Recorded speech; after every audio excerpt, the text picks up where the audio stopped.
Hello everyone and good day from High Gear Transmissions in beautiful Memphis, Tennessee, home of the beers, blue, and the barbecue. We got Elvis in the back building transmissions, but he's not here today to talk to you about NSG370s. I am.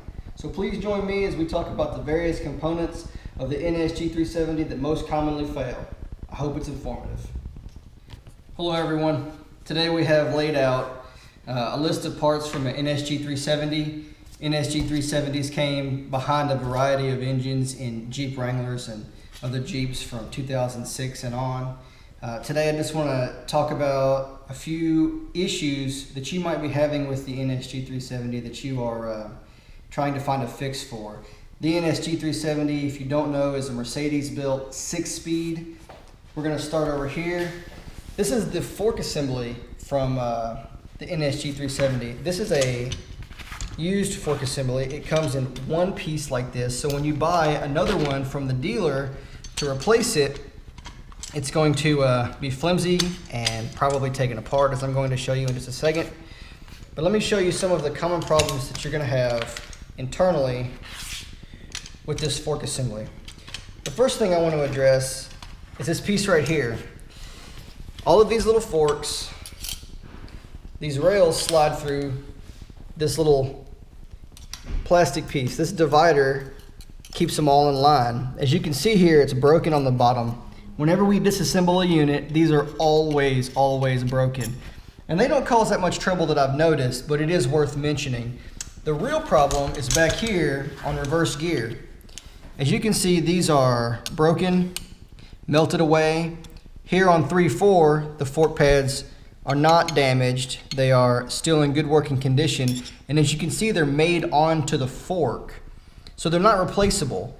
When you tear your unit down and the fork pads are gone on reverse gear, the only fix is to replace the entire fork assembly. So that's a big problem. There are some companies out there that I know of that are taking fork pads out of various transfer cases and putting them on. Here, and here. I don't know if I was doing it incorrectly, but from my personal experience, I didn't like this fix because I had to whittle on the fork pads to get them to fit, and I had to glue them in place, and it didn't hold up well. They didn't stay in place. The unit eventually failed and came back. On the rare occasion, these pieces here, which ride in the sliders, they will, if it's like this, the 1-2 slider, they will wear. It's not often that they wear, but sometimes they wear, and if they're not free spinning, then that's going to give you shiftability problems. It's pretty simple to replace them. They just pop out. So if you have something, like an extra fork assembly laying around that's got good pads, then you can just pop one out, pop a new one in. It's not that big a deal, but it is something to look about. This is a new assembly. Whenever we get a unit, we have to, 9 times out of 10, replace the fork assemblies. We go back with new. And when we go back with new, this is typically what we have to deal with. They're very expensive. We get them from the Dodge dealer. And just in shipping, just to show you how flimsy they are, they come apart. So real quick, just put it back together real quick, just to show you what's going on here.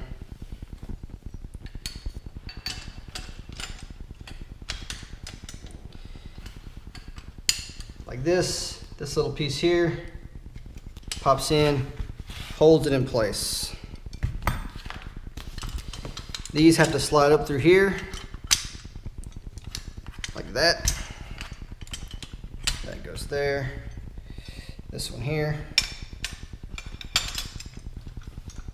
same thing. Just fight with it a little bit, get it to go in place.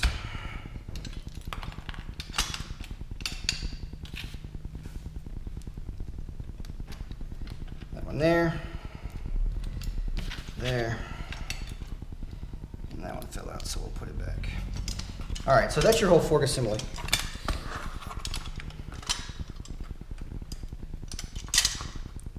Just like that. But as you can see, it's not broken here. and it's not broken here. This is what the reverse is supposed to look like. And as far as your reverse jumping out of gear or having shiftability problems, this is what's going to be the main issue, and how we deal with it is replace this fork assembly every time. We either go back with a new one or we bust down numerous units in order to find a good used one. Now moving along, this is your reverse gear, this is your first gear, and your 1-2 slider.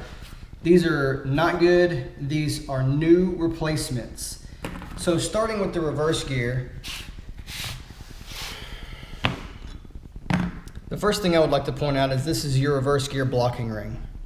Now a lot of times it wears and it goes out. This is a new gear, and it'll do it on either one, just to show you. But this here, if you can, you should be looking at decent gap here between the ring and the gear. If you can push down and twist, it is bad. But if you can push in and not turn it, then you know you've got a good blocking ring. Likewise here, it should do the exact same thing. It should push in and not twist, and then moreover, be stuck to the gear. And that's how you know it's a good blocking ring. So that's the first thing to look at.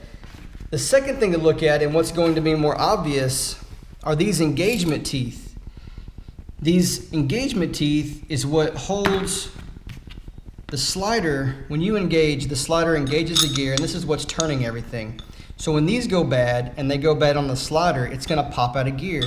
When torque is applied and it won't hold, it'll literally just pop right out. So you can see how these teeth are rounded.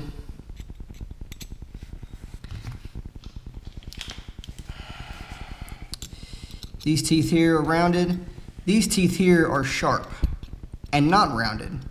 Now likewise, on this slider, you've got these engagement teeth, which are rounded. I don't know how well you can see that, but, and then over here we've got teeth that are in good condition and new. Now, this slider and this gear, as well as first gear and first gear slider, have been updated from Jeep. Now the difference is very subtle, but the first difference is that the update has a back cut to the gears, which helps lock them in place. Instead of the gears being flat on both sides, they come out like this, and then they come in at an angle, and that angle helps to lock them in place. The originals, I don't believe, were back cut. Secondly, the engagement teeth are larger. Now it's very subtle, it might be difficult to tell, but the updated reverse, the updated first, the updated second, they've all got larger engagement teeth. And that was an update from Dodge. I'm not Dodge, Jeep. So, when you're having trouble with your reverse gear, take a look at the blocking ring, you take a look at these two gears. We replace every slider and every gear and every blocking ring with every unit that we build. It's a common issue, and that's how we deal with it. Now, moving forward, first gear is the exact same thing. There is a few differences in the way this slider is designed, but the premise is the same. The engagement teeth, if you're having trouble with the unit staying in gear, popping out, then it's going to be these engagement teeth, or it's going to be the shifter assembly, which we're going to talk about in just a moment. Now, these engagement teeth here, some of them are chipped and broken, some of them are just rounded off. This one here is chipped and broken. These are rounded off. All of these are round. You can see this one here is chipped and broken. This over here, subtle, but these are a little bit bigger, and they have that back cut that I was talking about. These are all new, and these are sharp, and this is how it should look. If you bust your unit apart and your teeth look like this on first gear and second gear, then your popping out of gear is not gear. The issue is not the gear. Now the slider here, let me show you. As you can see, these teeth are sharp. If you bust down your unit and it's got good used teeth and they're all sharp like this, then you're good to go. But you can see that these teeth here, these 5, are rounded off. That's because they are the ones that are engaging the gear first. These others are holding it in place. These 5 are engaging it first. and these 5 are engaging at first, and those are going to be the ones that wear out and look the ugliest. So when these teeth wear out, the rest of the teeth start to go, and you start having jumping problems. This is second gear side. You can tell it's second gear side by this little ring around the outside edge. New gear has the same ring on second gear side. Second gear side, we don't have a lot of trouble with second gear, but it's the same thing. The teeth are sharp, you know, these 5 are rounded. Sharp, these 5 are rounded. So that's something that you need to consider and look at when you're looking at your first and second gear. These teeth are all in good condition. They're all new. This is a new slider and a new gear, the update from Jeep that we put in every unit. Now, moving over to the shifter assembly like I was talking about, you may be having an issue with it jumping first, and it might not be your gear. It might in fact be the shifter assembly. And what I mean by that is most transmissions have an internal detenting assembly.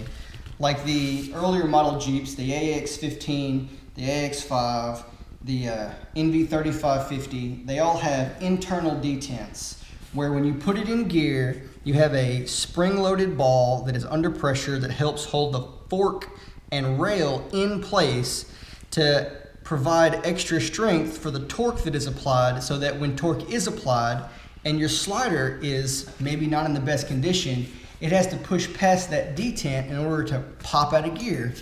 However, the NSG370 with its flimsy fork assembly does not have any internal detents. All of the detents are in this shifter. So when the detents start to go, as you can see the springs and stuff down inside there, when they start to go bad, starts jumping out of gear. We fix a lot of first gear issues by replacing the shifter. If you had first gear issues, the first thing I would do is I would see about replacing the shifter. Now, you're going to call the dealership. They're going to tell you the shifter is $500 or $600. Not everybody has $500 or $600 to throw into a shifter to see if it's going to work, but that's what we do. We have first gear issues when we know we've put good gears and things in there, but we don't ever replace the shifter or send it out with the unit because the customer has his shifter. He places his old shifter on there. He has trouble. We know that he needs to replace his shifter. At that point, we'll send them a new shifter or one that is good used but in good condition. Just for mentioning, one way to tell how used your shifter is, how worn if you're going to buy a used shifter or something like that, is right here where the striker plate is going to ride and meet inside the fork assembly.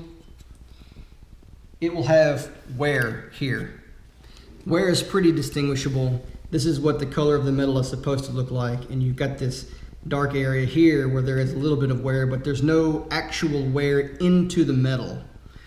When there is actual wear into the metal, you know that you've got excessive wear and might not want to purchase it. This little bit of discoloration is not an issue, but when you've got a shiny spot here where it comes up over this lip and then drags across the metal, it's pretty obvious and you should be able to see it. When that is too deep, I would hesitate to purchase or put a shifter on that has got too much wear. There is an issue about noise that we deal with sometimes. A lot of times when we tear a unit down, it might look golden on the inside. The fluid can look good, but when we put it back together, we have noise issues on our dyno machine. The way that we have been able to fix that is by putting a new headset in every one. Now you may have noise issues. This is 5th gear, and so we replace the input and the headgear on the counter shaft, and that's the only way we've been able to fix our noise issues. Interestingly enough, the units that have noise issues might have an input and a headgear that look just like this one, just as nice and pretty and clean, but for some reason they make noise. The only way we've been able to, cure that is to replace it with a new input and a new headgear. These are going to be the common problems that I would look at in my NSG370. This Mercedes built unit is a flimsy unit. I think it's over-engineered. But if you need any parts for this unit, you need any sort of work done to this unit, you can give us a call. There'll be a link to our website down in the description. I hope this has been helpful. If you have any questions, please give us a call. I'll be more than happy to talk to you and help you with anything that you have. Thanks for watching.